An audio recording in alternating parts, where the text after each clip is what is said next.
estaba grabando. Bueno, entonces el día de hoy vamos a revisar lo que respecta a los medidores de presión, los cuales pues son muy importantes. Y al final pues vamos a hacer un modelamiento de un medidor, de uno de los medidores de presión más usados. Pero pues la idea es como que revisemos y miremos cuáles de estos pues están presentes en el laboratorio ya que ya hemos ido. Bueno, entonces, primero algo de contexto. Entonces, bueno, en primer lugar, ¿qué es la presión? ¿Cómo se define la presión? Esto pues ya lo deben tener claro de sus cursos anteriores, sin embargo, pues esto es a modo de recuerdo. Entonces, la presión es una variable física que define cómo una determinada fuerza ejerce eh, o bueno, la fuerza que se ejerce sobre un objeto o bueno, sobre una determinada unidad de área, ¿sí? Entonces, obviamente yo lo tengo que hacer perpendicularmente. Yo no puedo aplicar presión si lo hago como de manera paralela. ¿M? Entonces, la presión, la unidad más básica o bueno, la fórmula más básica de presión es la de simplemente fuerza por unidad de área, fuerza sobre área, ¿sí? Bueno. Y pues, ¿para qué nos sirve servir la presión? Medir la presión. Realmente es muy importante. Las cosas que están, o sea, la presión al ser una fuerza que se ejerce sobre varias superficies, pues nos puede llevar a tener muchos problemas en los procesos industriales si no tenemos una debida eh, un debido control de dicha variable. ¿M? Entonces, pues primero, creo que es más que todo amerita la protección. Y pues aquí, bueno, creo que cometí un error. Debe estar primero la protección personal antes que nada, ¿sí? Y la protección de los equipos. Obviamente, si nosotros nos pasamos de cierta presión, los equipos están diseñados para ciertos valores. Ya después de eso es peligroso, ¿sí? Cómo la fuerza se ejerce en todas las direcciones, en dado caso, bueno, digan ustedes los gases, es muy posible que puedan explotar las cosas, es decir, puedan salir desde un centro hacia el exterior, ¿sí? La implosión sería lo distinto, que las cosas se vayan a un punto central. La explosión es que se separen a partir de un punto central. Entonces, pues, bueno, debemos tener cuidado con eso. Obviamente también podemos medir otras variables a través de la presión, ¿sí? Como lo sería el nivel o el caudal. Pero bueno, eso ya es cuestión de verlo cuando veamos estos elementos. Eh, y pues naturalmente en los procesos industriales, si estamos tratando, por ejemplo, sustancias, hay elementos que se deben producir bajo ciertas condiciones específicas, ¿sí? De temperatura y de presión. Entonces, es posible que si no se le aplique la presión suficiente a ciertas cosas, pues no se obtenga el resultado que uno quiere. ¿Por qué puse esta olla de presión al lado? Bueno, justamente por esa razón. Lo que quiero mostrar es que, pues básicamente, si nosotros no ponemos presión en algunos elementos, en algunas sustancias, no pueden obtener lo que nosotros querramos. Por ejemplo, si nosotros hacemos unos frijoles, y normalmente los frijoles son muy difíciles de ablandar, tienen que estar en agua un montón de tiempo para que se ablanden, y si no, pues tenemos que utilizar una olla pitadora o una olla de presión. Si no le agregamos presión, no podemos obtener el producto final, que son unos frijoles así, bien suavecitos. ¿Mm? Bueno, Hay dos clases de presión, o bueno, hay varias clases, pero las más comunes en procesos industriales son las siguientes, ¿sí? Esta se caracteriza según su naturaleza. Entonces, nosotros podemos tener una presión hidrostática, obviamente a partir de un fluido, de un líquido, digan ustedes, y la presión de un gas. La presión hidrostática es una presión que siempre va hacia abajo o hacia los lados de donde esté el líquido. La presión de un gas es una presión que se ejerce en todas las direcciones posibles. ¿Vale? Obviamente, generalmente la presión hidrostática la medimos en una columna de líquido. Digan ustedes, puede ser una pipeta, puede ser un recipiente, un tanque, ¿sí? Siempre todo eso es una columna de líquido. Y obviamente es proporcional a la altura. ¿Por qué? Porque entre más líquido haya, más presión se ejerce hacia abajo y pues más mayor es ese valor.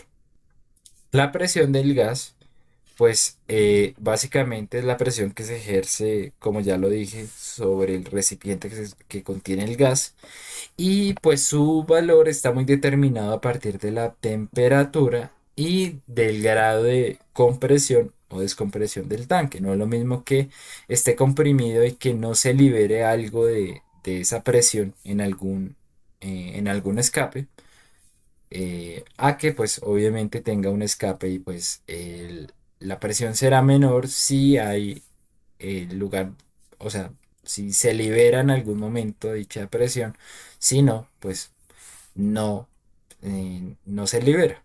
¿Mm? Aquí vemos los ejemplos. Entonces, fíjense acá en la presión hidrostática que en cuanto nosotros aumentamos la altura desde donde vemos el huequito, crece la distancia que puede llegar el chorrito de agua.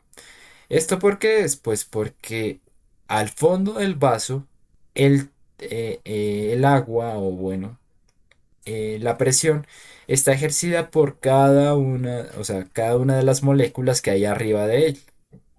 ¿M? Y pues efectivamente, si hay más agua encima, pues habrá una presión más alta. Si hay menos agua, habrá una presión más baja. Y pues la presión de un gas básicamente es el movimiento de las moléculas o de los átomos tratando de moverse de un lado al otro. Y realmente la temperatura es la que determina eh, qué tanta energía puede tener este gas y qué presión puede ejercer en las caras de este cuadrado, o bueno, de este cubo. Bueno, ahora, hay que tener en cuenta una cosa. Realmente la medición, cuando nos dicen medición de presión, pues pueden haber varias cosas, pueden haber varios elementos ahí incluidos, o pueden haber diferentes referencias, ¿sí? Entonces, tal cual como les puse acá, la medición depende de la referencia de la que se toma. Un cero absoluto de presión, por ejemplo, sería en el caso de que nosotros estemos en el espacio, ¿sí? No hay una presión ahí, no hay nada que ejerza un, no hay aire, no hay nada que ejerza algún tipo de fuerza sobre, digamos ustedes, la nave espacial. Y a partir de eso nosotros vamos a subir en presión. Ya no podemos bajar de ese cero porque es absoluto, ¿sí? Entonces nosotros normalmente estamos sometidos a una presión, aunque no lo parezca, que es la presión atmosférica. ¿Listo? Que la presión atmosférica se puede representar como decir, bueno, una atmósfera o 14,7 psi. Esta presión naturalmente depende de de la altura a la que nosotros estemos. Hay menos presión en Bogotá que en la costa. ¿Por qué? Porque hay más aire acumulado encima de uno y en general de todas las cosas en la costa que en un lugar como Bogotá. La presión desciende bastante. Pero bueno, digámosle la presión atmosférica normalmente lo que dicen es, bueno, la presión atmosférica al nivel del mar, listo, no hay problema. Y pues el cambio comparándolo con otros procesos no es tan abrupto. Entonces, bueno, podemos tomar esa referencia y no hay lío. Entonces, si nosotros medimos desde el cero absoluto hasta una presión determinada, digan, no sé, ustedes 3 atmósferas, o no sé, por ejemplo, 300 psi, nosotros estaríamos midiendo o sea, estaríamos midiendo una presión absoluta, desde el cero absoluto hasta el, hasta el valor que nosotros tengamos. Pero, por ejemplo, si estamos midiendo una presión adicional a la que ya hay en la atmósfera, nosotros hablamos de una presión manométrica. Esa presión es sencillamente, pues nosotros ya entendemos que estamos sobre una referencia. Si tomamos la referencia como la presión atmosférica, pues el aumento en algún sistema de esa presión atmosférica, cualquier cosa que esté a más de una atmósfera, pues obviamente se considerará presión manométrica. ¿Listo? Si les hablan de manométrica es porque ya saben que la referencia es la atmósfera. Si les hablan de absoluta, saben que la referencia es el cero absoluto. Y pues al llamarse manométrica, pues la relacionamos con el manómetro, que simplemente mostraría la diferencia que hay a partir de eh, la presión atmosférica, de pues el aumento que hay en ese sentido. Eh, bueno, por ejemplo, si estamos midiendo la presión atmosférica y nosotros eh, queremos medir, por ejemplo, la presión, no sé, que hay en, por ejemplo, en La Paz, que es súper alto, o no sé, encima de una montaña, por encima de, no sé, los 400 metros sobre el nivel del mar. Mediríamos con un barómetro. Este barómetro lo que hace es tomar de referencia el cero absoluto y medir la presión que hay en la atmósfera. Entonces, de un barómetro, siempre lo que vamos a tener de valor máximo sería la presión atmosférica, ¿sí? Va desde el tope mínimo hasta este tope.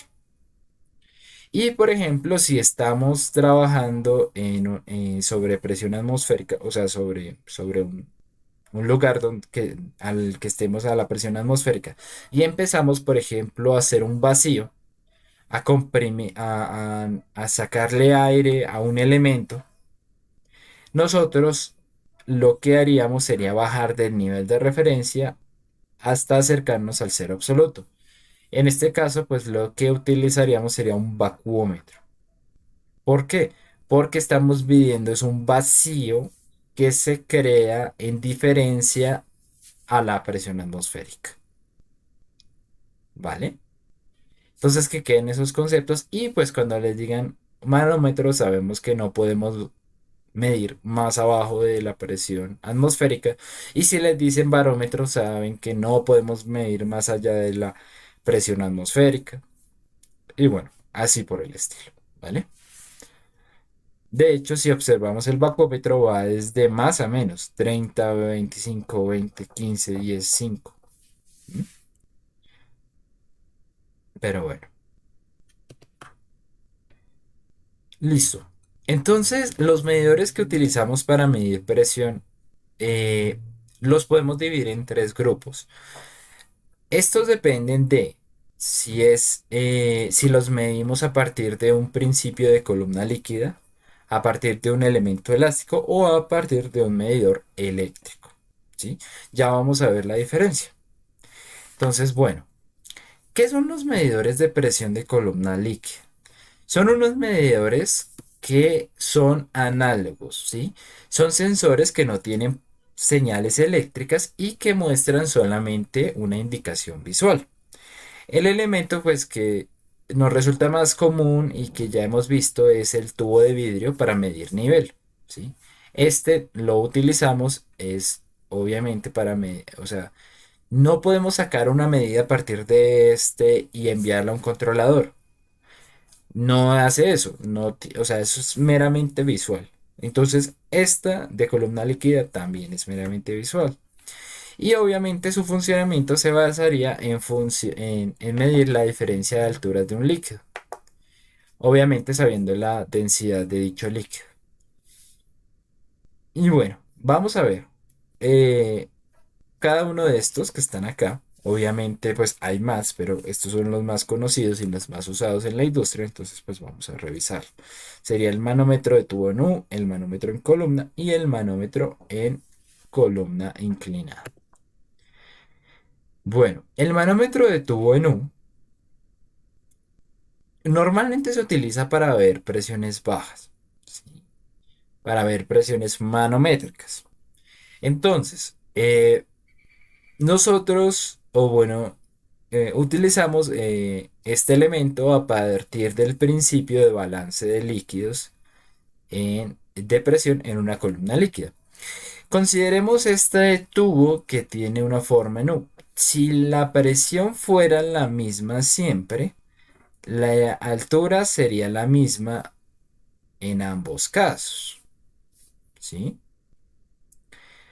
Pero si nosotros aplicamos presión, aquí pues creo que eh, aquí está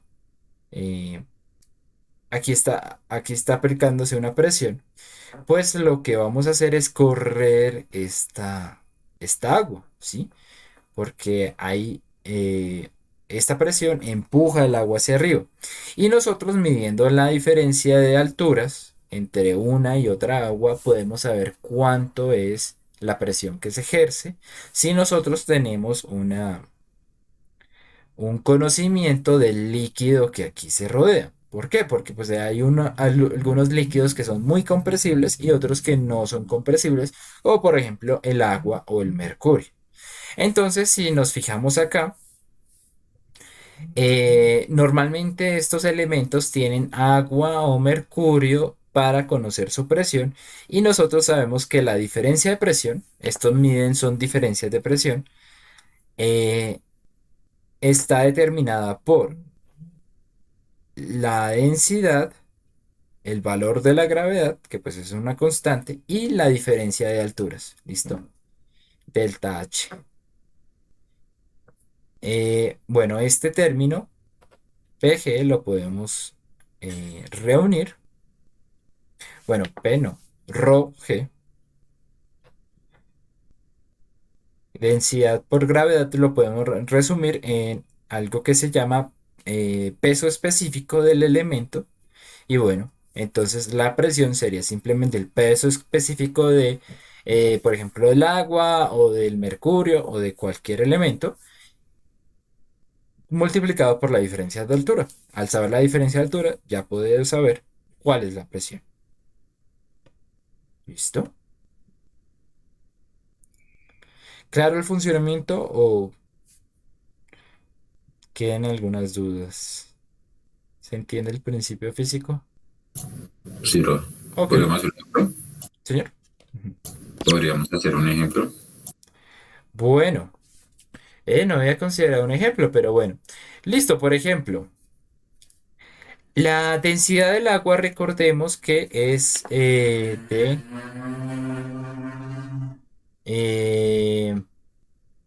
es 1, las unidades son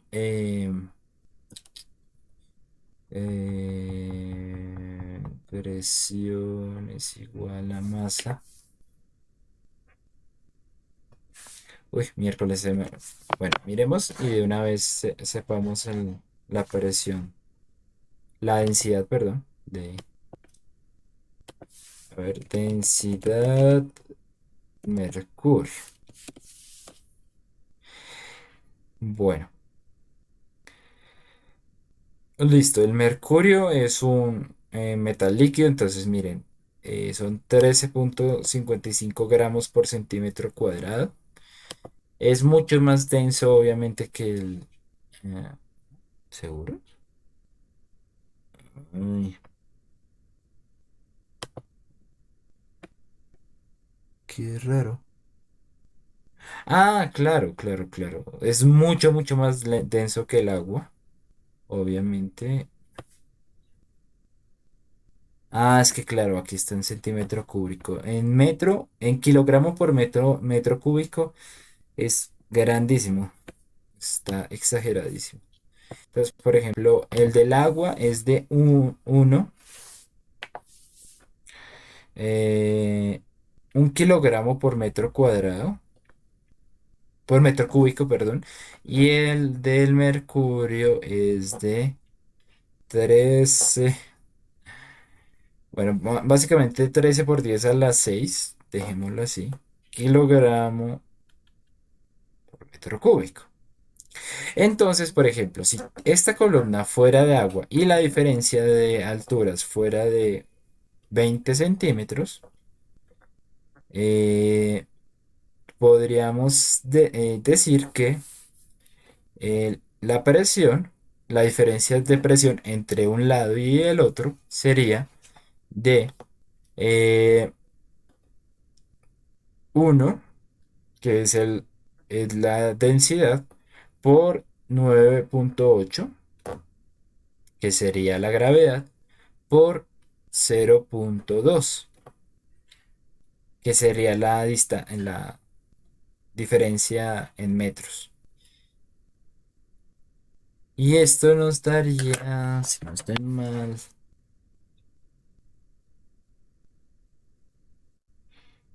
un segundo, calculo acá.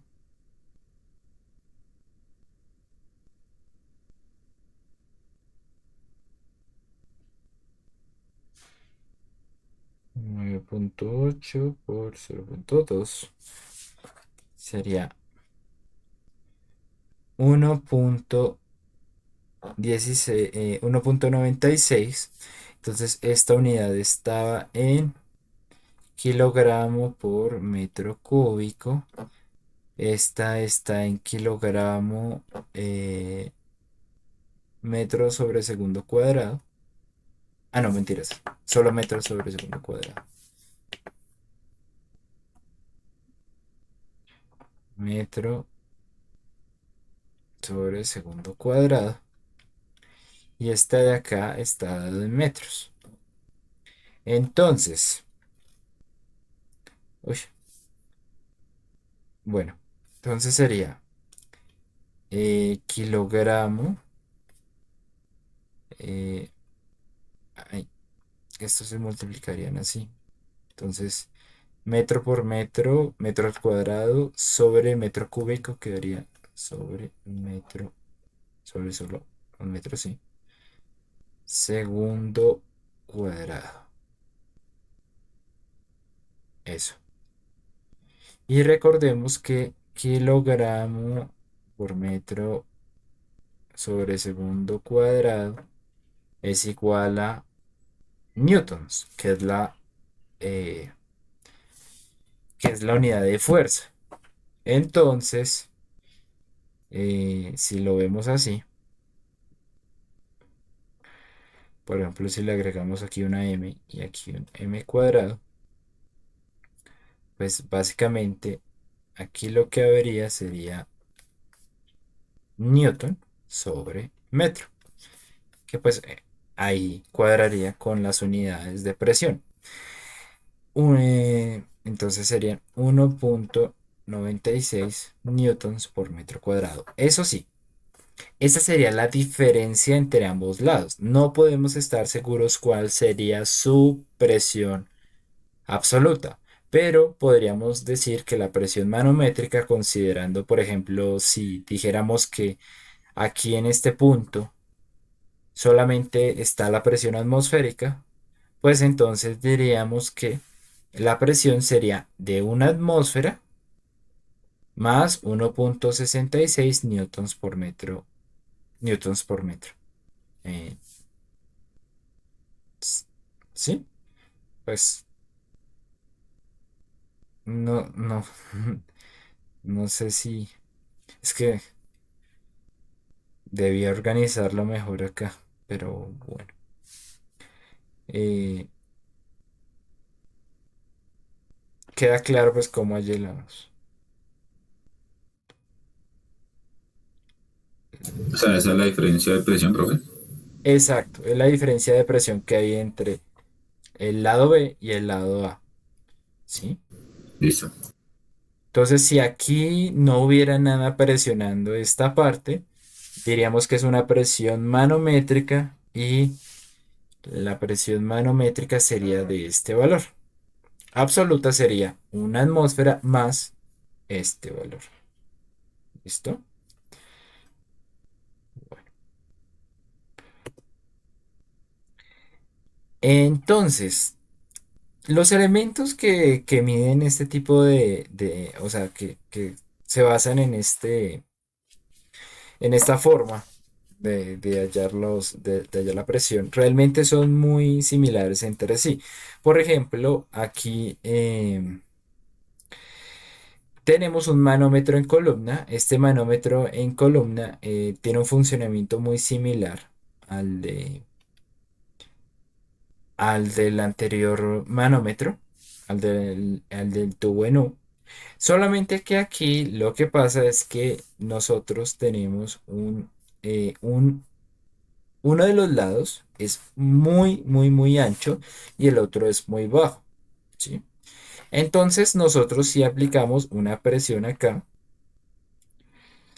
entonces esta agua pues se va a comprimir, va a bajar. Y esto hace que aquí suba el nivel del agua. Entonces, siendo que esto es tan ancho, la cantidad de volumen que hay acá es mucho comparado con la que hay en este tubito. Entonces, si este baja 1 milímetro, este va a subir, no sé, por ahí 10 milímetros, ¿sí? O mucho más.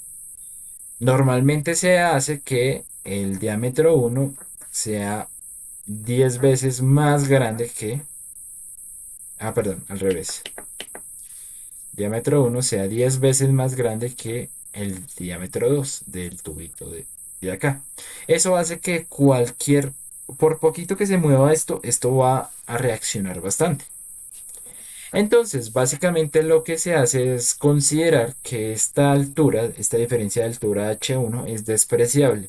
Y lo único que consideramos es la H2, porque básicamente cualquier cosita que pase acá, por mínima, aquí va a repercutir bastante. Entonces, aquí en este caso no consideraríamos la diferencia de altura, sino consideraríamos únicamente el valor de H2. Entonces, la presión sería la densidad por la gravedad por el valor de H2, ¿sí? Contrario a este que sí consideramos la diferencia de alturas. ¿Mm? Entonces, normalmente este viene ya aquí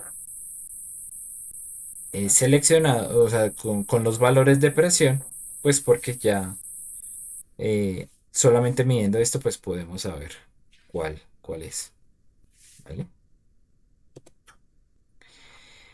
Listo. Y finalmente tendríamos el manómetro en columna inclinada. Realmente los principios de todos estos son los mismos. ¿Sí? Ingresamos una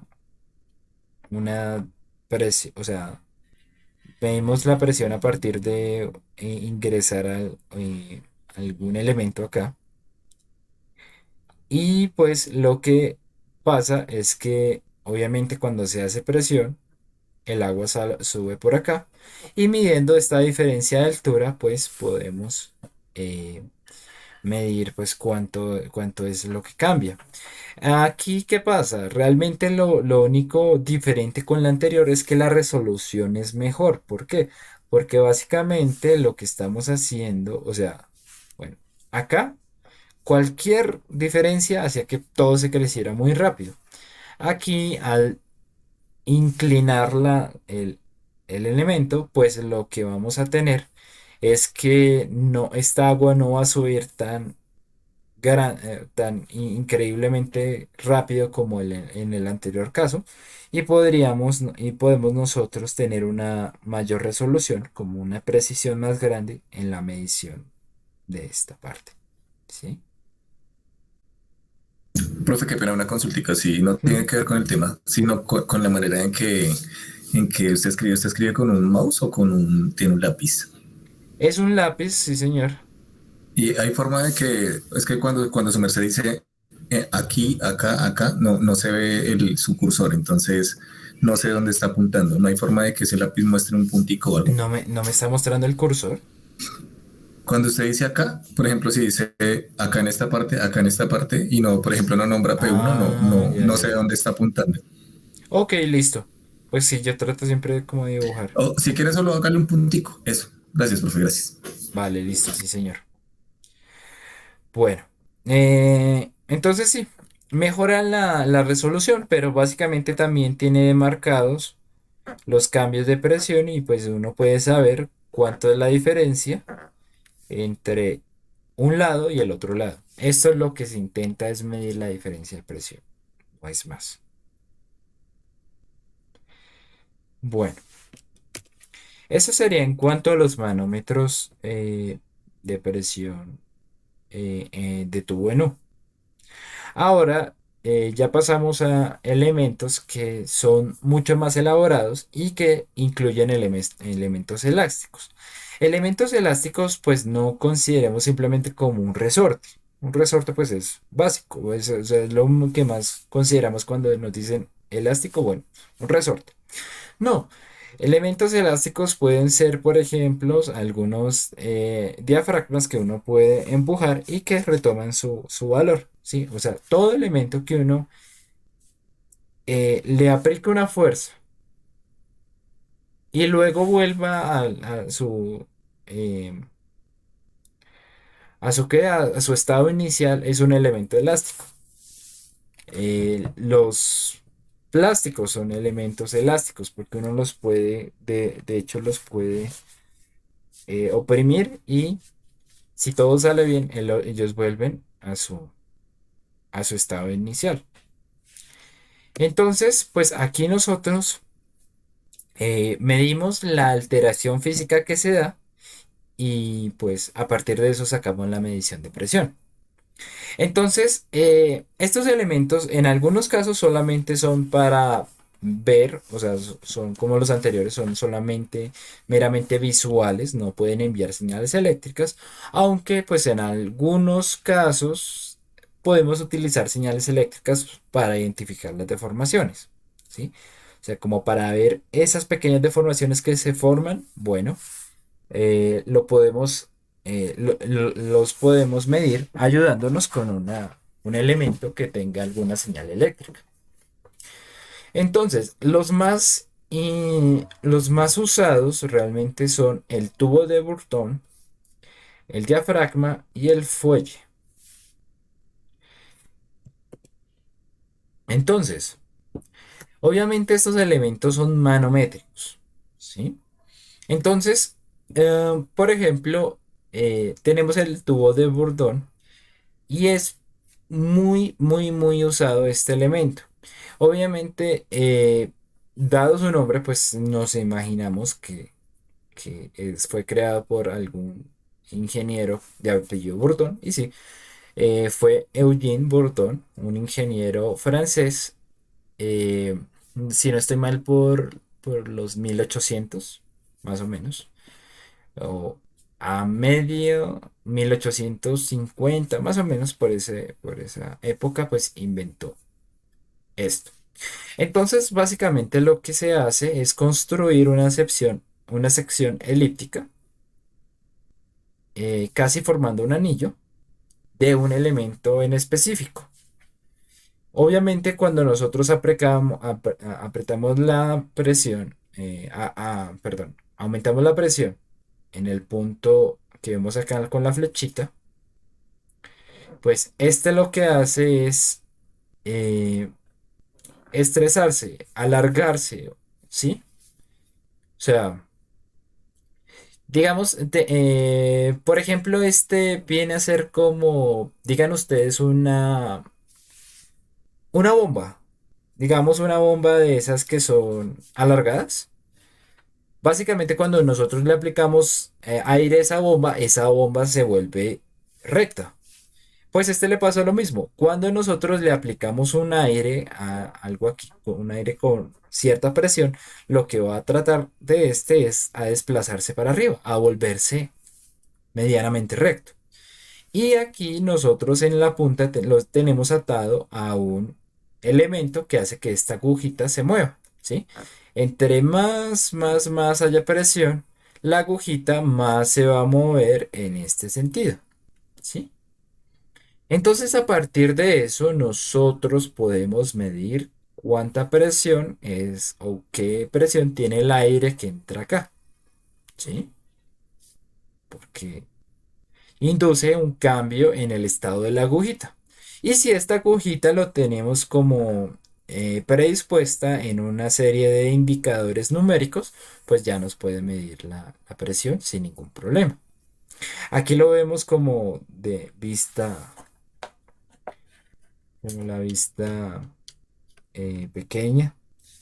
Realmente, bueno, debí Profesor, esa haberlo agujita puesto. está pegada en la puntica del tubo, ¿sí? Sí, Y cuando señor. el tubo se elonga, entonces la flechita se va moviendo, ¿sí? Sí, eso es.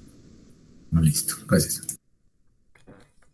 Entonces, básicamente, pues eso es lo que pasa. Realmente no tiene más ciencia. Entonces, obviamente, es muy simple. Es muy simple. No necesita mayor elaboración para fabricarse. Y pues son los elementos más usados a nivel industrial porque son muy resistentes, son muy simples y por ende son de muy bajo costo. Esos son los elementos que normalmente uno ve, por ejemplo, no sé, en los tubos de aire, en los tubos de helio, en los tubos, esos son tubos de Bordón que nos permiten pues ver la presión, ¿sí? No se necesita más. Y también pues en cualquier tanque normalmente pues se pone un tubo de estos o se puede poner fácilmente ubicándolo, bueno, teniéndolo sujetado. Digamos que este fuera el líquido. Y si nosotros lo sumergimos, va a haber una presión que sube y ahí vamos a poder medir cuánto es la presión que se está ejerciendo. Normalmente se utiliza es para gases, ¿no? Porque pues los gases buscan llenar todo este tubo, ¿sí? Eh, para los líquidos solo se utilizan cuando nosotros lo sumergimos y que pues obviamente el líquido expanda lo que es el tubo, ¿vale?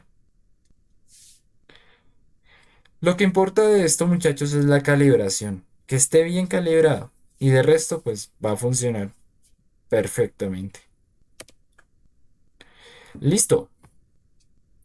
Bueno, el siguiente elemento que les iba a explicar es el fuelle. No sé si antes lo hayan escuchado, es como muy común. Pero básicamente es un elemento que se parece a un acordeón. Obviamente realiza su medición en función a la deformación de su estructura. ¿Y qué estructura es? Es tal cual un acordeón, que cuando nosotros pues, o sea, le aplicamos un gas o un líquido, este pues obviamente tiende a llenarse y tiende a elongarse hacia afuera, ¿sí? Si no hay presión, pues básicamente estaría comprimido. Cuando se le aplica un elemento, pues se descomprime. Y lo que va a marcar esto es, si está bien calibrado, va a mover esta agujita roja que vemos acá y va a marcar, obviamente, cuánto sería la presión que uno le quiere medir. Se utiliza un resorte para que en dado caso que ya no se haga presión, pues pues este acordeón pues vuelva a comprimirse, ¿sí? Y pues solamente cuando tenga un líquido, un gas adentro, una sustancia, pues entonces se llenen estos elementos, se elongue esto y pues se mueva la agujita, aumentando pues la medición visual que uno ve, ¿vale? Entonces, pues este elemento también es muy usado, sobre todo para cuando se trata de medir presiones muy grandes, en donde básicamente el tubo de Bourdon no permite ingresar pues tanta presión. Aquí sí lo permite más fácilmente. Pero bueno, realmente es muy rara la ocasión en donde tengamos que usar un fuelle y no podamos usar un tubo de Bourdon, porque esos tubos de Bourdon pues son baratísimos. Esto es mucho más caro, mucho más costoso. Eh, bueno, esta parte de acá, estos partes de acá las llamamos diafragma, tal cual como sería el diafragma de nosotros o el de un acordeón. Y obviamente pues necesita un dispositivo para capaz de detectar el desplazamiento.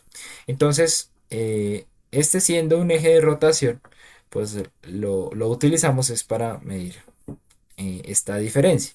Pero también normalmente se puede utilizar con un medidor eléctrico, ¿sí? El diafragma funciona como un amplificador. Podemos poner el detector eléctrico de presión en esta parte y podemos medir muy bien la diferencia, la presión del elemento que nosotros queramos medir, ¿vale? Pero bueno, eso ya es cuestión pues, de combinar dos principios de medición. Y bueno, este por sí solo es muy simple, pero pues también es muy útil. Bueno, ah, me falta... Wow, ¿dónde está el diafragma? Miércoles, no, no, no, no, no. No sé qué se me hizo el diafragma. Ay, Dios, no. Puede que al hacer una de estas se me haya quedado. Bueno, vamos a verlo por acá. Qué pena con ustedes. Diafragma. eh, Medidor de presión. Vamos a intentarlo ver acá.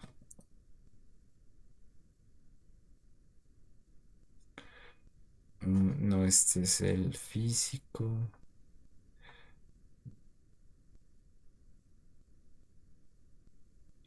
¿Dónde está? ¿Dónde está? ¿Dónde está? ¿Dónde está? ¿Dónde está?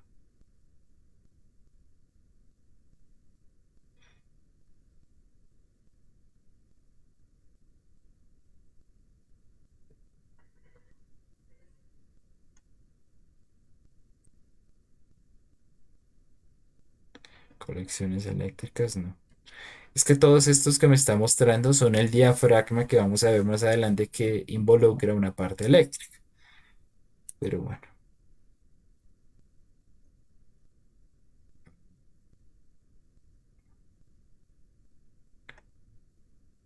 si no estoy mal.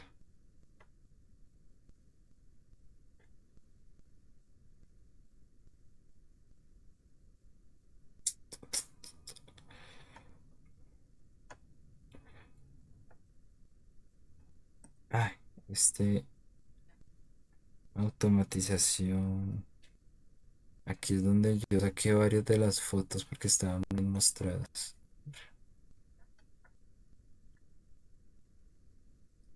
Diafragma. Es- Listo. Entonces el diafragma simplemente es un dispositivo que es una superficie eh, ondulada que obviamente si recibe presión se deforma, ¿sí? Más o menos aquí vimos como la foto transversal. Entonces básicamente si nosotros presionamos... aquí no puedo dibujar. Sí, voy a sacar esto.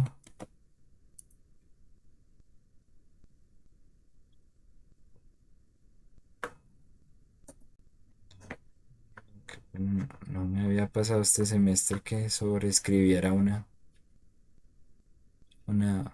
diapositiva, pero al parecer.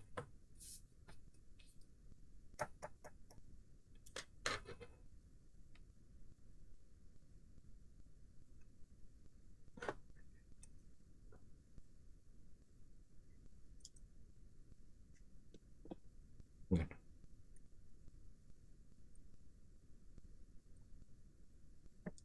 Entonces, básicamente, si nosotros le aplicamos presión a esta parte, obviamente él se va a deformar, digamos algo así.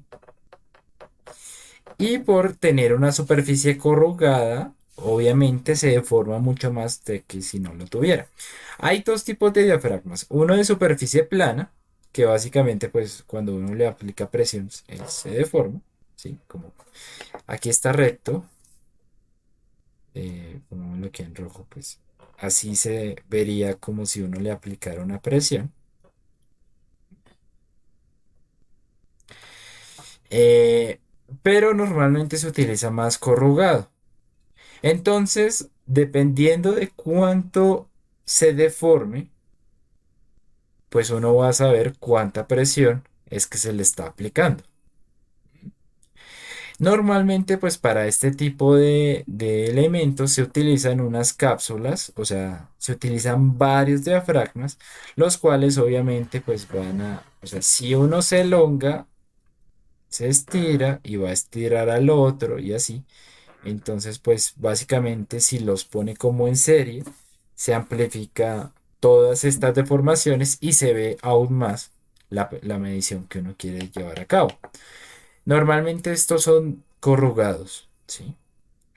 Aquí los tenemos de superficie plana, pero pues los de superficie corrugados son más útiles y más usados porque amplifican la deformación que hay.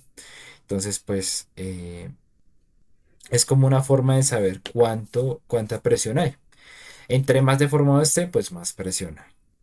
Eso sí, estos elementos, bueno, ya vamos a ver la versión electrónica que pues es súper, o sea, que es la más usada y bueno, la vamos a ver en detalle.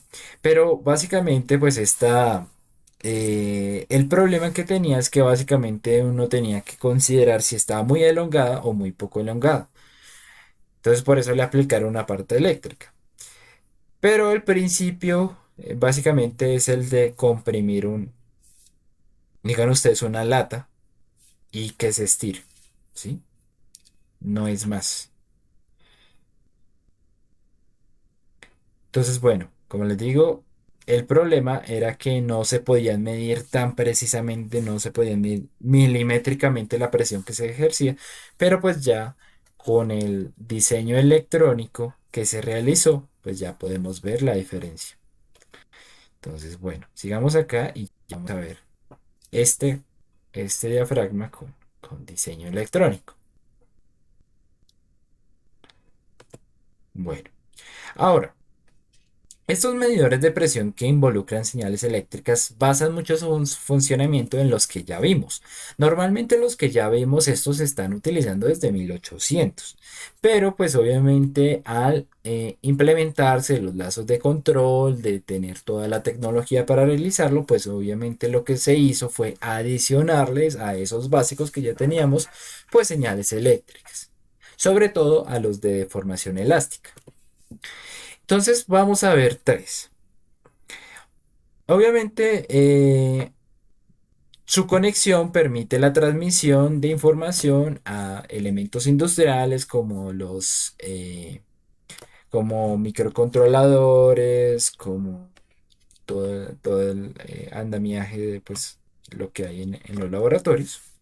Y bueno, se puede ejercer un control de dicho proceso de manera muy efectiva. Vamos a ver el sensor piezoeléctrico, el sensor piezoresistivo y el sensor capacitivo. Bueno, el sensor piezoeléctrico es como muy sencillo. Entonces, son sensores que no necesitan una fuente externa. Simplemente nosotros al ejercer una presión sobre un diafragma, vean que pues aquí tenemos un diafragma liso, lo que hacemos es ejercer presión en un cristal. Y este cristal, ante los cambios o sea, de que lo presionen y de que lo dejen de presionar, conduce una energía eléctrica, muy pequeña, pero la conduce. Entonces nosotros podemos utilizar esta energía eléctrica pues la podemos amplificar y tenemos una medida de la presión que se ejerce. Eso sí, lo único malo es que realmente cuando este genera electricidad es cuando en el momento que está cambiando de presión, ¿sí? Entonces solamente es capaz de medir las derivadas o los cambios en presión, eh, pero si la presión es estática, si no cambia, él no puede medir nada. La salida sería igual a cero. Y pues bueno. Realmente esa es como la desventaja de tener este elemento, ¿sí? Que solamente mide los cambios, pero no mide el valor absoluto. Bueno, luego tenemos un sensor que es el piezo-resistivo. Este, pues, como su nombre lo dice, utiliza elementos resistivos y a partir de la presión aumenta la resistencia, pues en una placa, más o menos es una placa así. Cuando nosotros la presionamos, digamos que aquí lo que estamos haciendo es aplicarle presión, lo hacemos desde arriba, entonces por eso estoy dibujando como circulitos. Así es como más o menos se representa en física. Le estoy aplicando una presión y lo que hace es modificar la resistencia eh, y pues nosotros al aplicarle una corriente, pues vamos a poder ver esa diferencia de resistencia. Estos elementos se llaman células de carga o galgas extensiométricas, ¿sí? Obviamente, al aplicar una presión, vemos la variación de longitud y de diámetro de las galgas isométricas, extensiométricas, perdón, y pues obviamente varía su resistencia. ¿M? Entonces, pues para medir su valor, o sea, para medir esta diferencia, lo que utilizamos es de nuevo un puente de Winston, eh, que junto pues a otros elementos como potenciómetros, nosotros podemos calibrar el circuito. Sobre todo cuando hay cambios de temperatura suelen cambiar las propiedades, pero ajustando esto, pues nosotros podemos observar, como ya lo hemos visto antes, una diferencia de potencial a partir de que esta resistencia sea diferente a la resistencia número 2, ¿sí? Entonces va a funcionar muy parecidos a los RTD, solamente que este mide presión. Y bueno, finalmente ya terminamos con el elemento más usado, o sea, básicamente lo que se utiliza hoy en día, lo último de lo último, que sería un sensor de presión capacitivo. Entonces, eh, listo, ¿qué pasa? El principio del diafragma fue utilizado eh, y se utilizó para ponerle en el medio un aceite un aceite dieléctrico que pues separaba dos señales, ¿sí? Dos conductores. Este aceite, pues obviamente habiendo un voltaje, digamos, voltaje uno y habiendo otro voltaje, bueno, los voy a poner acá porque no se alcanza voltaje uno y habiendo voltaje 2 esa diferencia de, de tensión marcaba lo que es una capacitancia, ¿sí? Entonces, al, al incluirse presión, lo que se hace es disminuir la capacitancia o aumentar la capacitancia. Recordemos que la capacitancia aumenta cuando los conductores están muy cercanos, sin tocarse, obviamente.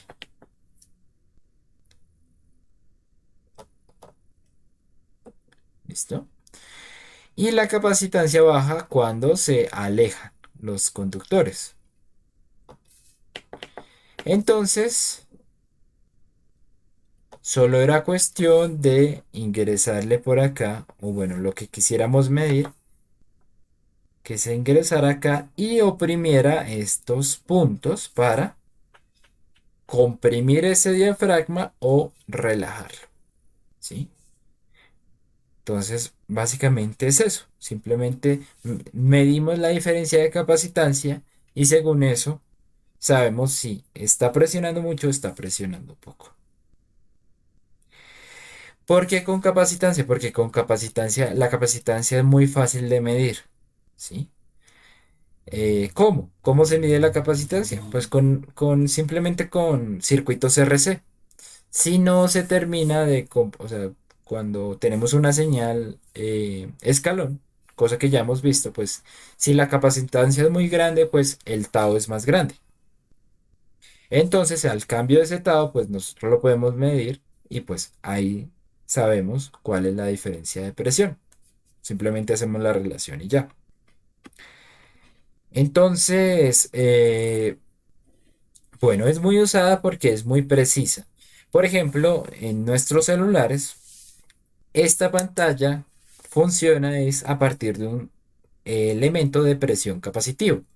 Cuando cuando oprimimos, lo que hacemos es una diferencia de capacitancia que lo que hace es detectar que efectivamente en una coordenada X y una coordenada Y hubo una diferencia de presión y ahí pues es que pues nuestro celular actúa y pues reconoce que nosotros oprimimos en tal u otro lado. No sé si recuerdan, hace unos 15 años que habían cosas que eran de presión, o sea, algunas pantallas táctiles, pero no tenían un proceso capacitivo, era un proceso resistivo. Y el proceso de resistivo era muy inexacto.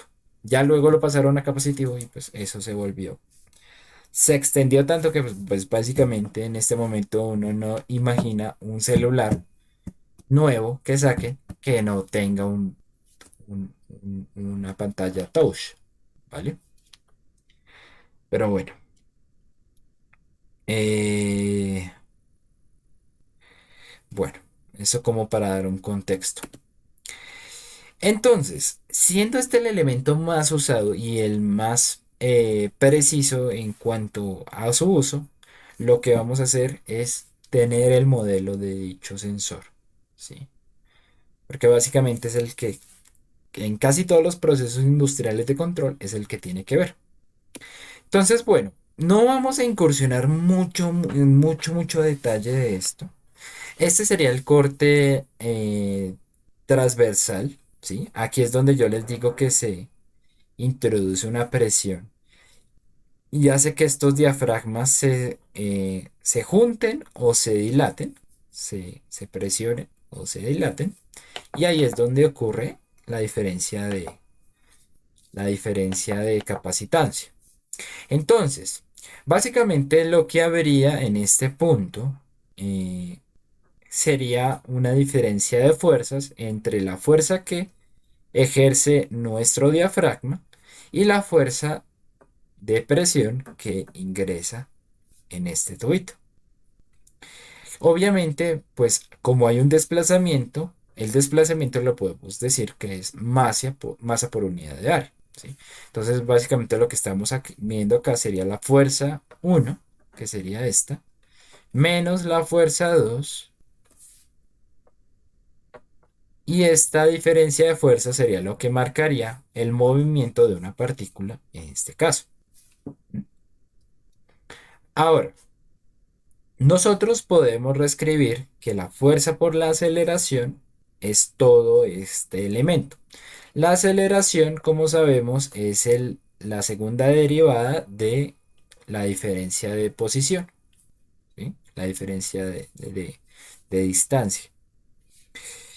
Y bueno, la masa la podemos reescribir como eh, la, el volumen, ¿sí? Por la densidad. Y esto pues le agregamos una constante que se llama la constante de conversión gravitacional, que realmente no tiene o sea, ninguna repercusión importante en lo que es nuestro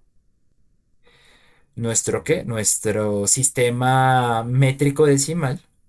¿Sí? Pero pues es importante utilizarlo en cuanto estamos tratando en unidades como libras, pies, ¿sí? El sistema anglosajón. Bueno, ahí tenemos que utilizar este elemento. Acá en los cálculos que nosotros vamos a realizar, es simplemente lo consideramos como uno, ¿sí? Pero entonces pues la masa se reescribe por el volumen, por la densidad. Y pues el volumen del elemento sería el área del conducto por la longitud. Obviamente, ambos elementos pues estarán en el datasheet de nuestro sensor capacitivo, ¿sí? La densidad del fluido, el fluido es un fluido estándar que pues también obviamente tendrá denotada su densidad. ¿Mm? Y bueno, la constante, como les digo, normalmente es uno. O sea, si estamos utilizando el sistema internacional, el sistema métrico internacional, el de kilogramo, metro, segundo, pues este es igual a uno, entonces no tiene sentido pues, cambiarlo. Bueno, ok, esto pues son más como cambios que le hacemos a la ecuación. Consideramos que este elemento, que es el diafragma, que sería el que reacciona ante una fuerza externa, eh, lo hace a partir de como una especie de resorte, ¿sí? Obviamente debe tener una constante de Hooke, las constantes que utilizamos para los resortes, y pues tenemos que incluir un coeficiente de amortiguamiento del líquido que hay aquí adentro, porque el líquido también ejerce una fuerza contraria porque lo tratan de oprimir y pues él trata de expandirse. Entonces, es tanto la resistencia del capilar del diafragma como la resistencia interna del líquido hacen que se ejecute esta fuerza inversa. Y obviamente, pues esto está demarcado por la velocidad con la que se haga, ¿sí? Entonces, pues será el cambio de la posición en cierta cantidad de tiempo. Si lo reescribimos según la ecuación que teníamos arriba, implementando todo esto, nos quedaría de la siguiente manera, ¿sí? Pues esto ya ha pasado pues por varios tratamientos, pues creo que no los, o sea, no los incluí acá. No, bueno, creo no los incluí acá porque pues me parecía como muy, o sea, poner todas las ecuaciones y esto pues no me parece. Pero pues básicamente se hacen los dos reemplazos y se llega a esta expresión, en donde esta expresión lo que viene a denotar es un cambio de posición, que es lo que marca el cambio en la capacitancia de este elemento. Y bueno, esa sería la salida, el, el cambio de posición del diafragma. Y este sería la entrada, que es la presión que ingresa pues por este tubo.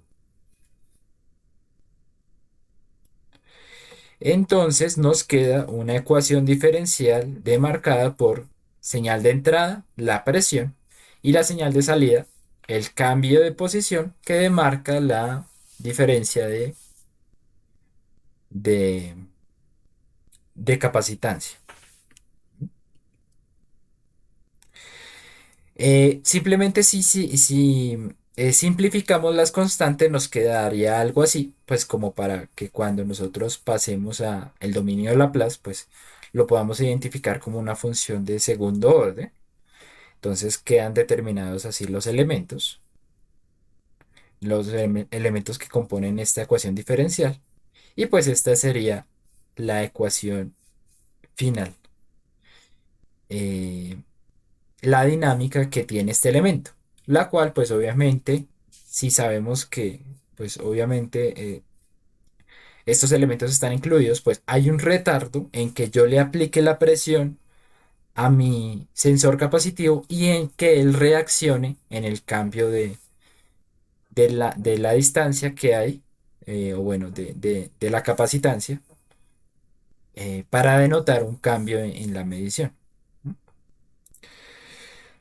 Entonces, bueno, no sé si ya se haya entendido, pues no me parece, no sé, no me parece, ya de por sí esta clase es larguita y pues meterle mucha ecuación pues sería mucho más mamón, pero pues lo importante es tener la ecuación diferencial.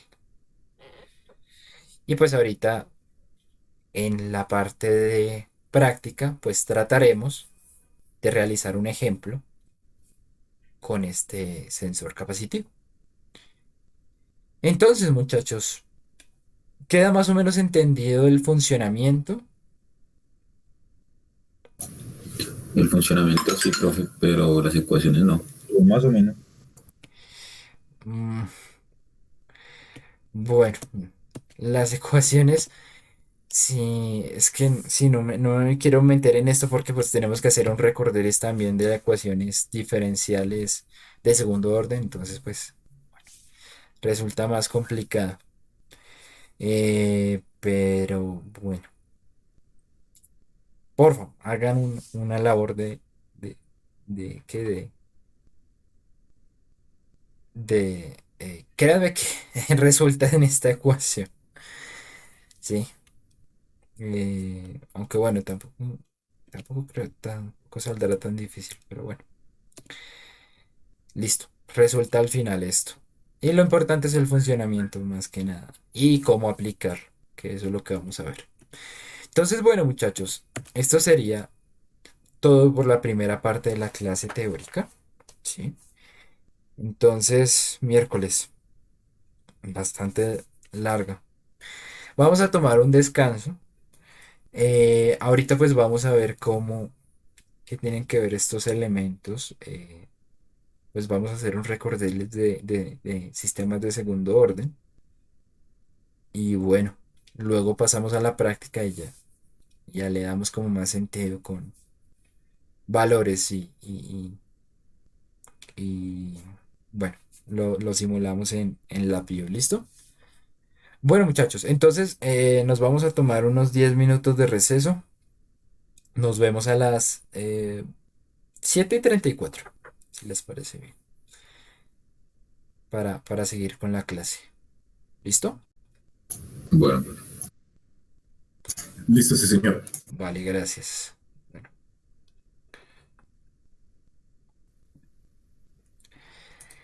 entonces, pues, obviamente a partir del modelado de este sensor capacitivo, que pues, como vemos, es una ecuación diferencial de segundo orden, como pues lo vemos acá, ¿sí? Pues nos va a llevar a analizar funciones de transferencia que sean de segundo orden. Por ejemplo, pues vamos a... Creo que nos está compartiendo pantalla. Uy, gracias, gracias, gracias, gracias.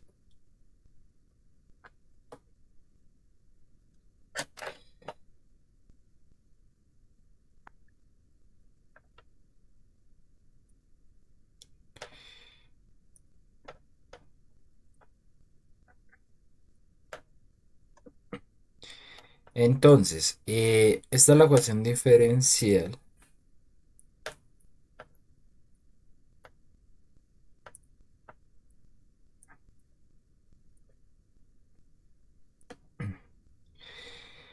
Entonces, eh, vamos a ponerla de una vez con las ecuaciones ya. O sea, con las constantes ya bien definidas.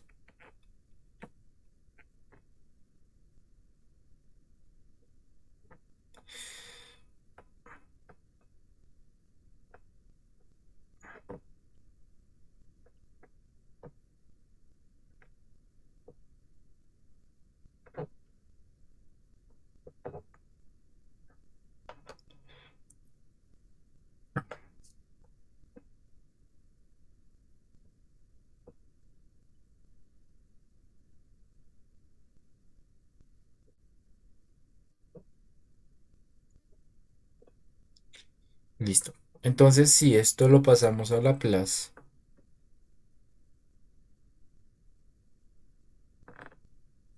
al dominio de Laplace nos quedaría así. Tau al cuadrado por s al cuadrado de x de s más 2 zeta tau multiplicado por s por x. Pero en función del tiempo no, en función de la variable s más eh, simplemente x en función de s igual a kp por la presión en función de s. Y bueno, factorizando xs nos quedaría tau al cuadrado multiplicado por s más 2 zeta. Bueno, nunca he sabido cómo hacer ese hijo de madre símbolo. No sé por qué se complicaron desde un momento en hacerlo así, pero bueno, listo. Y, perdón,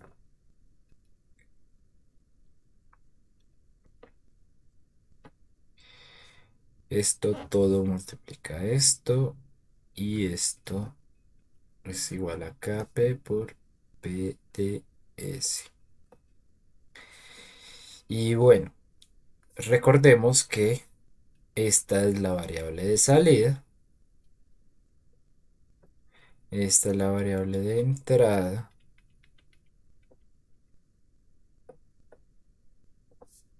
y nos queda que, pues si ponemos xs sobre pds, nos quedaría eh, kp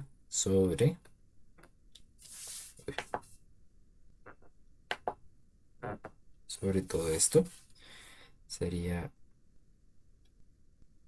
tau al cuadrado por s más 2 zeta tau más 1.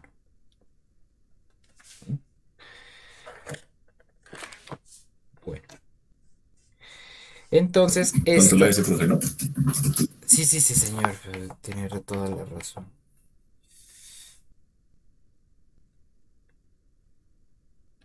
Entonces, esta sería la estructura que cualquier eh, función de transferencia de segundo orden podría tener. Hay veces que la vamos a ver diferente, pues ya vamos a ver una presentación sobre eso. Pero pues básicamente lo que se quisieron hacer acá, bueno, de donde yo saqué esta información, era simplemente resumir todas las ecuaciones ya en la forma en que pues uno las va a utilizar. ¿Sí? Entonces, vamos a hacer un recorderis rápido de lo que son sistemas de segundo orden, ¿vale? Pues, esta presentación la descargué de la Universidad Carlos III de Madrid. Me pareció que, pues, bueno, hacer una presentación yo mismo, pues, bueno,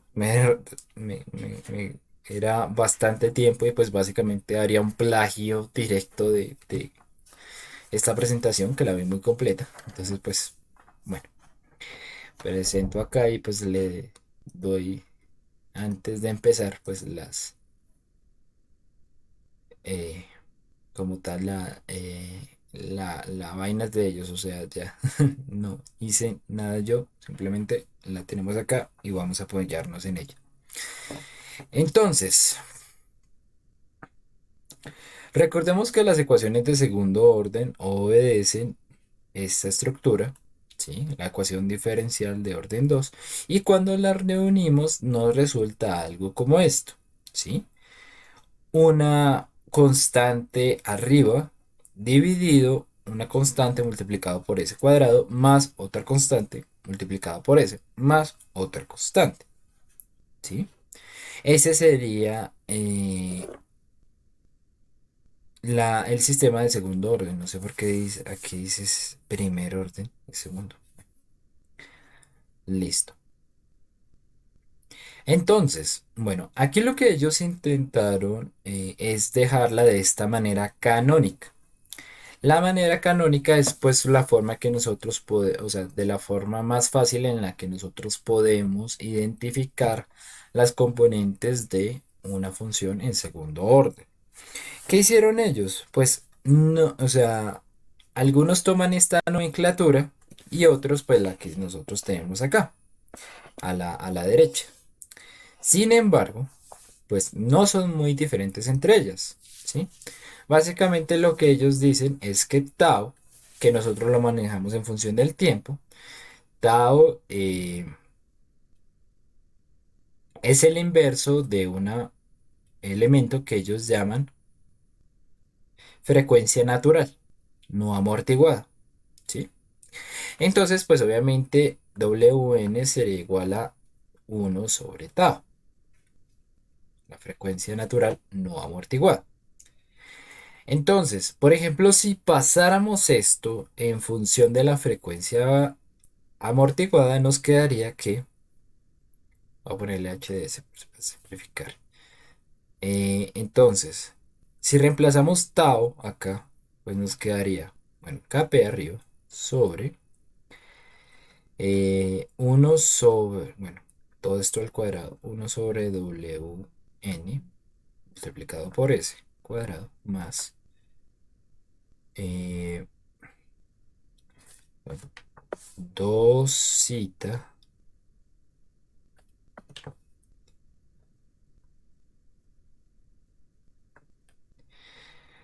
multiplicado por 1 sobre Wn por S más 1. Y si multiplicáramos tanto en el numerador como el denominador la función con Wn cuadrado, pues básicamente nos quedaría así. Entonces multiplicamos lo de arriba por Wn cuadrado.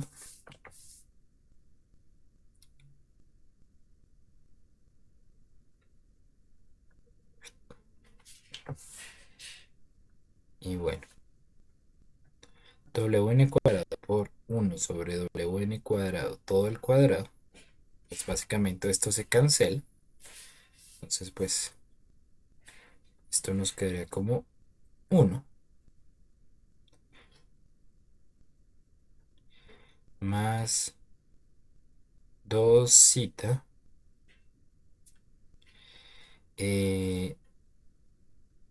1 sobre Wn y esto multiplicado por Wn cuadrado, que esto pues nos daría solamente Wn y ya. Y pues 1 por Wn cuadrado, lo cual nos daría esta misma expresión, ¿sí?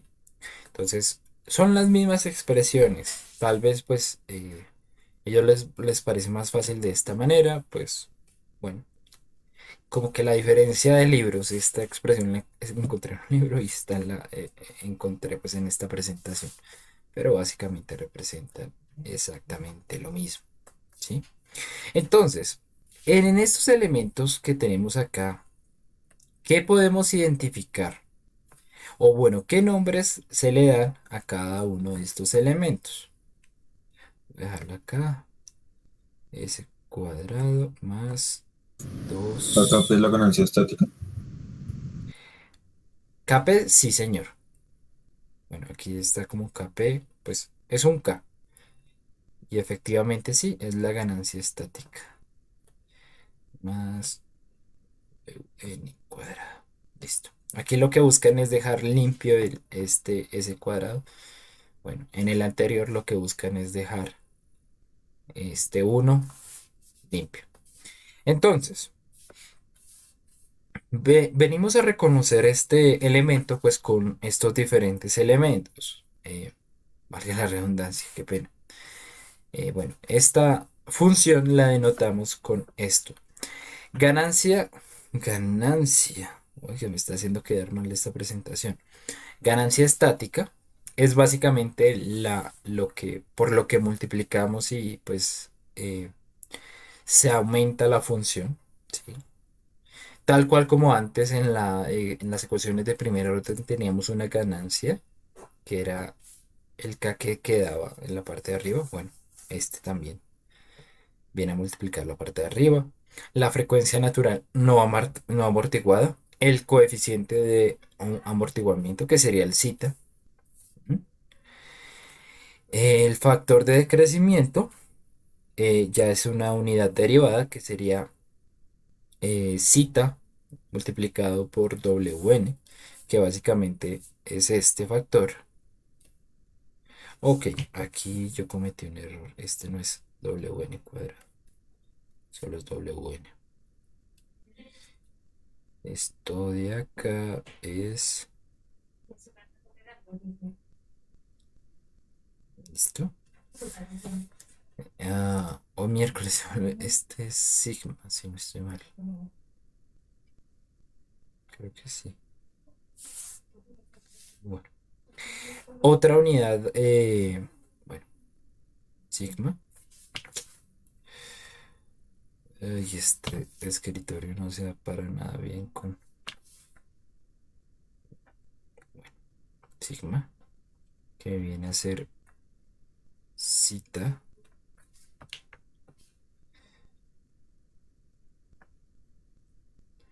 omega n. La frecuencia amortiguada, que viene a ser WN multiplicado por uno menos zeta al cuadrado.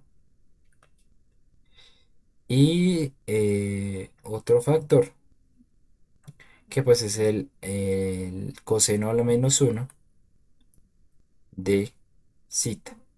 Obviamente este coseno pues sería en radianes, ¿no? Este está en radianes.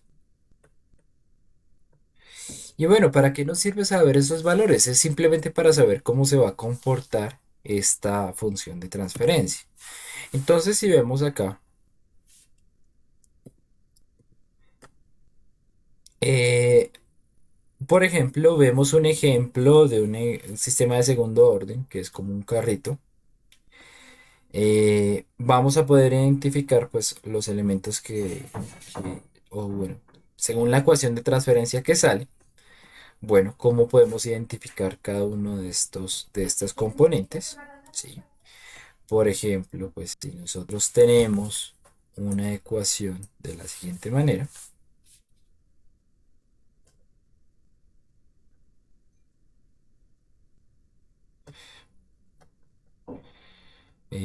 por ejemplo, 4 sobre s cuadrado más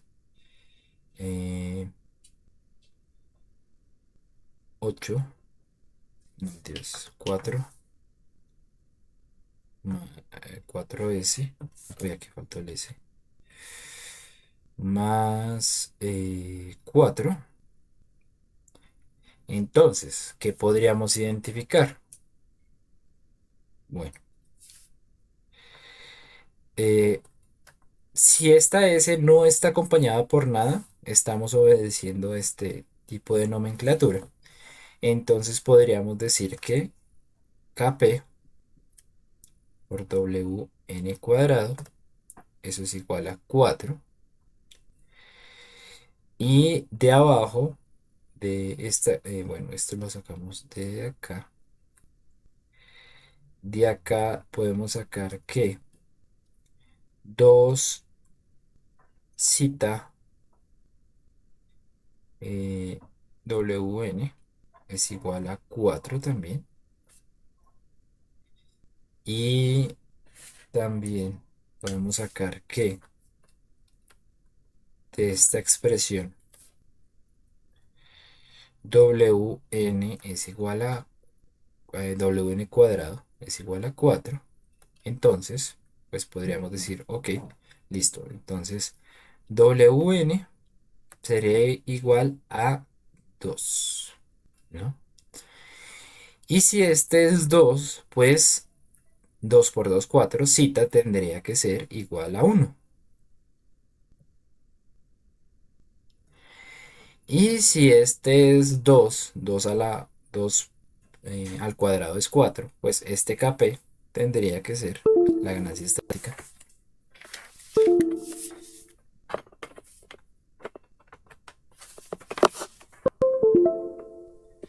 Esta debería ser igual eh, a 1. Y por tanto,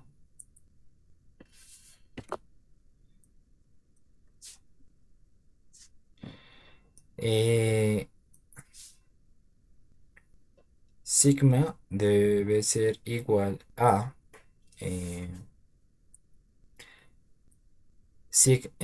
a cita por Wn, es decir, 2. La frecuencia amortiguada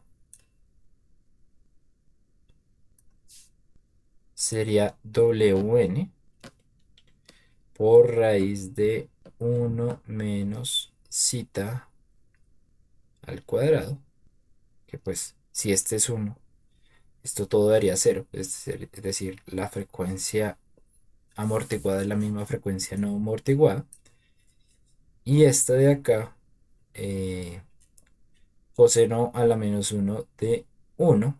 Ah, mentiras, oye, no es este elemento el que sale en radianes, eso es inverso. Este elemento es el que sale en radianes.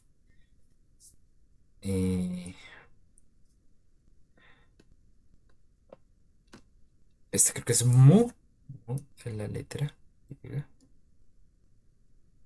Y denotaría que ese valor es de. Cuando el coseno es 1 es porque este valor es igual a 0.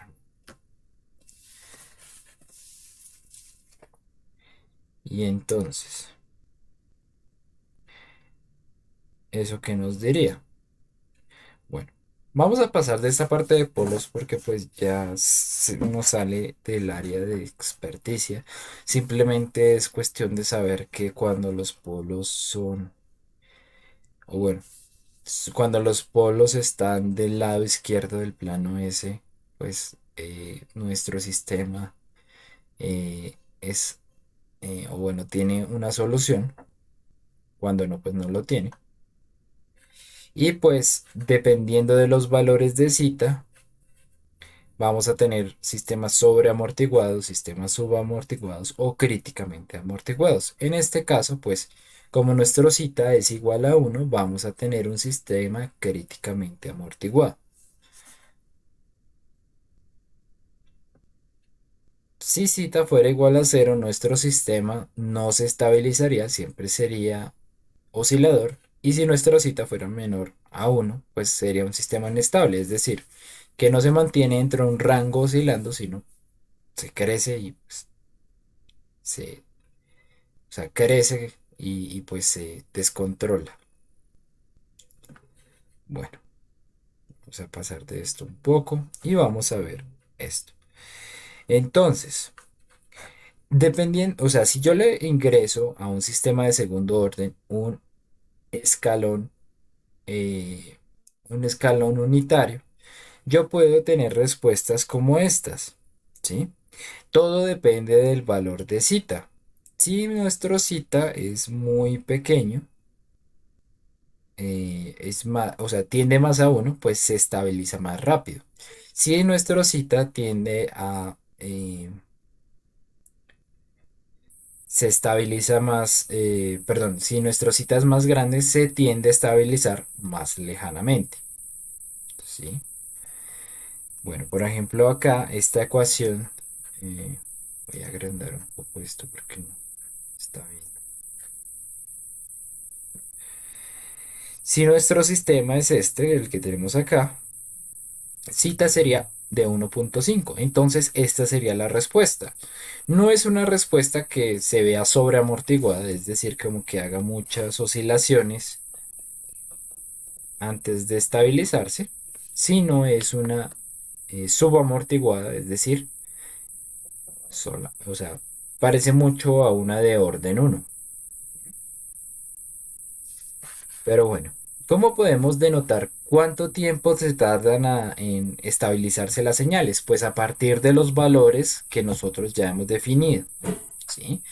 Básicamente estos valores lo que nos sirven es, de lo que nos sirven es para dejar definido cuánto va a ser el tiempo en que esté oscilando ese sistema y se estabilice en una sola, o bueno, que pase su dinámica transitoria y se vuelva una dinámica estable o estática, ¿sí? Por ejemplo, aquí vemos el ejemplo cuando el zeta es igual a 1, que pues es críticamente amortiguado, es decir, que es muy amortiguado, que es perfectamente amortiguado, entonces pues no tiene lío. Si no, si nuestro sistema no tiene solución, o es una solución imaginaria, nuestro sistema es oscilatorio, cosa que pues es muy malo para los sistemas, que nuestra salida siempre está oscilando, obviamente. Y bueno, si nuestro cita está entre 0 y 1, va a hacer este tipo de oscilaciones, ¿no? Que pues ya me imagino que ya las habrán visto. No, recordemos que pues antes lo que teníamos era que simplemente se partían y se estabilizaban en un punto. Bueno, aquí pues no. Aquí da una serie de oscilaciones, si es sobreamortiguado el sistema, para llegar a estabilizarse luego. Y todo depende del valor de ese cita, por eso es tan importante tenerlo en cuenta. ¿Mm? Y bueno, ¿cómo podemos analizar uno de estos elementos? ¿Sí? Solamente nos tenemos que basar en lo que son los valores que ya hemos encontrado. Por ejemplo, si quisiéramos saber cuál es el tiempo de estabilización, TS, solamente bastaría con saber el valor de sigma y pi dividido sigma nos daría el valor de cuánto tiempo dura en estabilizarse este sistema. Recordemos que antes era 4 veces el valor de tau. Bueno, pues aquí no, realmente pues es un poco más. Si queremos saber en qué momento realiza su pico máximo, que estos picos hay que tenerlos en cuenta porque hay algunos picos que tenemos que aplanar, ¿sí? Pues entonces lo que tenemos que hacer es básicamente tener control de en qué momento se realiza, el tiempo del pico y hasta qué valor máximo se podría llegar, que pues se denota a partir de esta ecuación. ¿Qué parece difícil? Sí, pero pues básicamente cuando la aplicamos podemos saber el valor máximo al que nosotros podemos, al valor máximo al que este sistema puede llegar. Hay veces que el control se hace es para reducir esta oscilación, para hacerla más pequeña o para hacerla críticamente amortiguada o subamortiguada. Es decir, que la función haga esto, ¿sí? Que se estabilice como una de primer orden. Entonces, bueno, todas estas medidas, todos estos elementos lo que denotan es simplemente más o menos cómo es el comportamiento, ¿sí? En cuánto tiempo se estabiliza, más o menos cuánto tiempo yo tengo que esperar para que haya el pico máximo, cuál va a ser el valor del pico máximo, ¿sí? Todo ese tipo de cosas, pues, son lo que nosotros esperamos eh, intuir, pues, de estas funciones. Entonces, pues ahorita en la parte práctica vamos a hacer varios ejemplos de estos para identificar, por ejemplo, listo. Yo les doy una función y nosotros tenemos que caracterizar efectivamente que según la ecuación, en cuánto tiempo, por ejemplo, tenemos el pico máximo o en cuánto tiempo tenemos el tiempo de estabilización o cuál es el valor del pico máximo, ¿sí? Esta es la diapositiva más importante. Eso realmente es lo básico que tenemos que tener en cuenta. Y si en algún momento lo necesitamos, pues aquí podemos recurrir a esto y los valores pues ya van a salir de manera muy sencilla. ¿Mm? Entonces, aquí pues están explicados los valores. Entonces vamos a tener un tiempo de subida, ¿sí? Un tiempo de estabilización, que es el que, pues muy parecido al que ya habíamos visto antes, un tiempo en el que sucede el pico que es este, ¿sí? Y cuánto es el valor de la sobreoscilación, es decir, cuánto es que se separa de nuestra referencia, de nuestro valor que debería estabilizarse, cuánto es que nos separamos de dicho valor, ¿vale?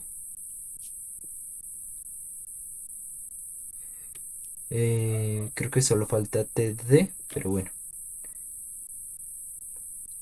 Tiempo de subida cuando se ha completado un 90% del nivel de estabilización. Pero pues bueno, luego va a seguir y se va a estabilizar luego.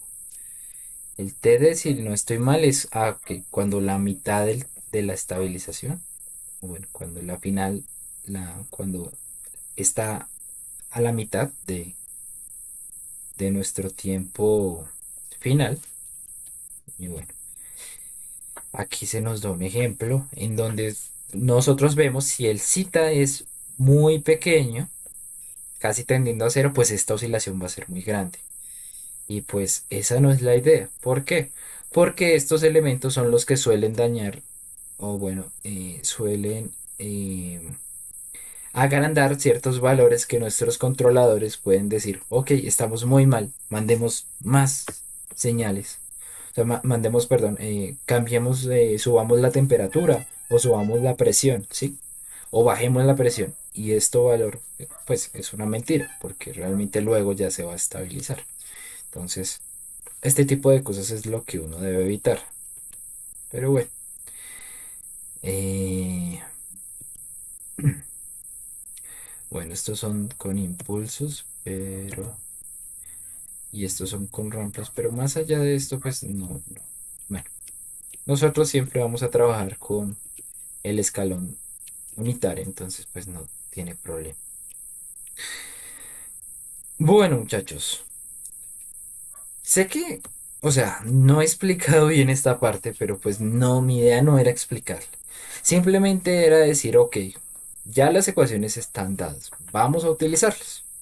¿Listo? Vamos a utilizar esto pues para hallar o para caracterizar eh, las funciones de transferencia que nos salgan a partir de las ecuaciones que nosotros obtengamos, pues, que las obtengamos a partir de caracterizar nuestros elementos nuestros instrumentos de medición, como lo es el sensor capacitivo. Bueno, muchachos, ¿alguna pregunta como de concepto? O, bueno, entendemos como la idea de esto. Más o menos. Pues bueno, creo que esperemos a los ejercicios. Toca hacer como mucha, créanme, y bueno, vamos a los ejercicios y ahí ya se, como que se mejora la cosa. Entonces, bueno, vamos a ver. Bueno, entonces, vamos a tomar otro break mientras empezamos la parte de simulación. Entonces, bueno, son las, van a ser las 8:08. Nos tomamos 10 minutos. A las 8:18 retomamos eh, con con nuestra clase, ¿vale? Ya para la parte práctica. ¿Listo, muchachos? Listo. Listo. Bueno,